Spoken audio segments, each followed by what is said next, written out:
Assalamualaikum dan salam Malaysia Madani, bersama saya Suaran Shah dalam Berita Pagi Sabah edisi Sabtu 28 Disember 2024. Setiap kali tibanya musim perayaan, Jabatan Penjara memberi peluang kepada penghuninya untuk bertemu ahli keluarga. Sempena sambutan Krismas tahun ini, penghuni dibenarkan berjumpa keluarga masing-masing bermula semalam dan hari ini. Pengarah Penjara Pusat Kota Kinabalu Hamdan Saleh Majin berkata perjumpaan dibenarkan melalui dua kaedah iaitu janji temu atau datang secara terus. Lawatan berlangsung mula 8 pagi hingga 5 petang. Bercakap kepada RTM katanya peluang bertemu keluarga kali ini melibatkan seramai 297 orang sabitan dan 124 tahanan reman. Tetapi perjumpaan ini tidak dikira semasa perjumpaan khas sempena Krismas. Maksudnya sekiranya dia layak seminggu sekali, contohlah dia jumpa pada hari Senin, dia boleh lagi datang pada hari ini ataupun hari esok. Itu kelebihan untuk sempena perjumpaan Krismas. So family akan datang, register, berjumpa seperti biasalah di menggunakan Intercom. Bagaimanapun keluarga tidak dibenarkan membawa makanan dari luar, sebaliknya boleh membeli barangan keperluan dari kantin yang disediakan mengikut senarai yang telah ditetapkan oleh Jabatan Penjara. Sudah 1 bulan lebih kami tidak jumpa dia. Rasanya mula-mula sebelum kami datang sini memang rindu, ingat dia macam mana keadaan di sini. Memang sudah hati pun masa menangislah terjumpa dia. Masih dalam suasana cuti perayaan dan cuti sekolah, selain mengunjungi kawasan rekreasi atau pusat pelancongan, bazar makanan turut menjadi tumpuan penduduk setempat. Di Kota Kinabalu antaranya kawasan pasar malam menjadi pilihan pelancong luar dan warga bandaraya. Pengurus operasi Pasar Malam Lokomotif Tanjung Aru, Zai Basali berkata, pasar malam yang beroperasi bersebelahan Jabatan Kereta Api Negeri Sabah ini boleh dikunjungi bermula 5 petang hingga 12 malam setiap hari. 65 gerai disediakan yang menawarkan pelbagai aneka makanan dan minuman popular. Untuk dari segi social being di sini, alhamdulillah semua peniaga sangat memberikan kerjasama untuk kami dan kepada kami untuk mengendalikan tempat ni, dan kami semua ni alhamdulillah bernaung di bawah Jabatan Kereta Api Negeri Sabah. So untuk para pengunjung ada banyak perkara yang boleh dibuat di sini, termasuklah ada aktiviti-aktiviti menarik. Golongan peniaga mengakui sambutan pengunjung pada musim cuti sememangnya memuaskan. Maklumlah kan sekarang kalau musim sekolah ni budak-budak semua boleh mau jalan-jalan, bawa pergi pasar malam di aeroport dengan gitu kan. So itulah Arab, dia punya sambutan banyaklah. Pengunjung pun ramai daripada Brunei, daripada banyak-banyaklah seluruh Sabah. Macam biasalah, cari makan, lepak-lepak macam healing. Sebab sini macam tempat yang menarik. Sebab malam ada basket, lepas tu makanan sini pun sedap-sedap. Met Malaysia mengeluarkan amaran hujan berterusan peringkat waspada di Sabah bermula hari ini sehingga Isnin. Ia susulan luruan monsun selain sistem tekanan rendah yang terbentuk dari arah timur negeri seterusnya bergerak melintas negeri ini. Met Malaysia telah mengeluarkan amaran hujan lebat berterusan peringkat waspada di bahagian Kudat, iaitu di seluruh daerah di Kudat. Begitu juga di bahagian pantai barat, di seluruh daerah di pantai barat. Manakala di bahagian pedalaman, daerah Tambunan sahaja yang terlibat, dan di Sanakan, bahagian Sanakan adalah di Beluran, di Sanakan, Kinabatangan dan juga Telupit. Manakala di bahagian Tawau yang terlibat hanyalah bahagian Lahad Datu. Beliau ditemui RTM di Pusat Operasi Cuaca dan Gempa Bumi Sabah Meteorologi Malaysia di Kota Kinabalu. Orang ramai diminta sentiasa berwaspada dan mengikuti perkembangan ramalan serta amaran cuaca terkini yang dikeluarkan Met Malaysia atau menghubungi Met Malaysia di talian 088 403 690 untuk mendapatkan perkembangan cuaca terkini. Ramalan cuaca juga boleh diperoleh melalui laman sesawang www.met.gov.my atau menerusi aplikasi My Cuaca untuk maklumat terkini dan sahih.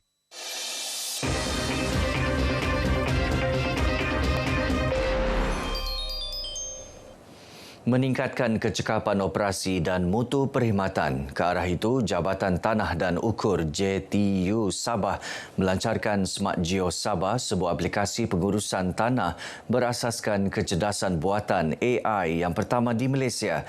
Ikuti perkongsian wartawan Alicia Ornella Michael.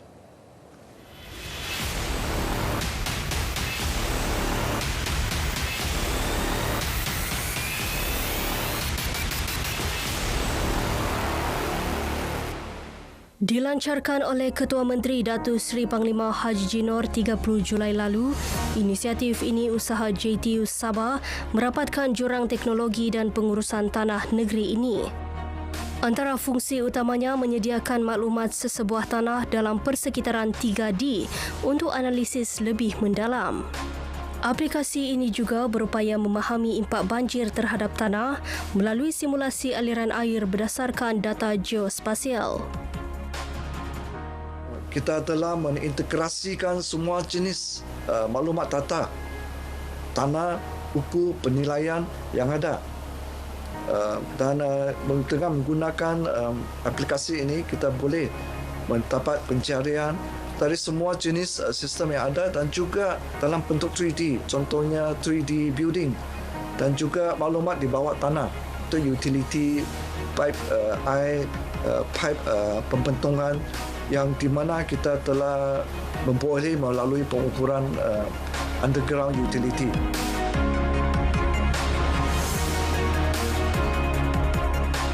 Smart Geo Sabah disesuaikan dengan kemudahan 3 bahasa, iaitu bahasa Melayu, Inggeris dan Cina.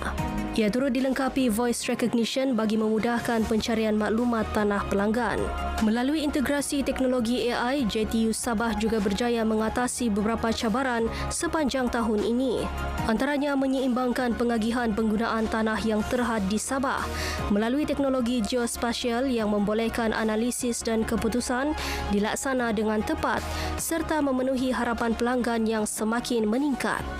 JTU Sabah turut melakar beberapa pencapaian tahun ini, termasuk membangunkan lesen pendudukan sementara tol dan sistem pengurusan penguatkuasaan. Di bawah program khas pengukuran tanah anak negeri Sabah Pantas pula, lebih 51,000 permohonan tanah berjaya diproses setakat November lalu, melebihi 45,000 sasaran awal yang ditetapkan. Dalam masa sama, 77 tapak perkampungan anak negeri berjaya diwartakan.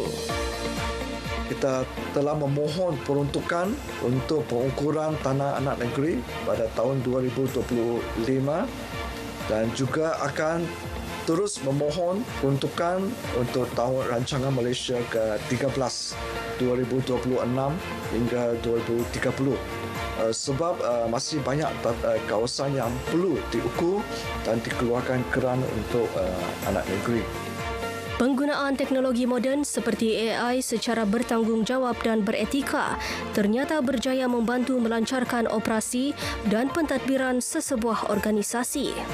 Buktinya, JTU Sabah yang berjaya memantapkan perkhidmatan dan sistem penyampaian seperti diharapkan. Alicia Ornella Michael, RTM.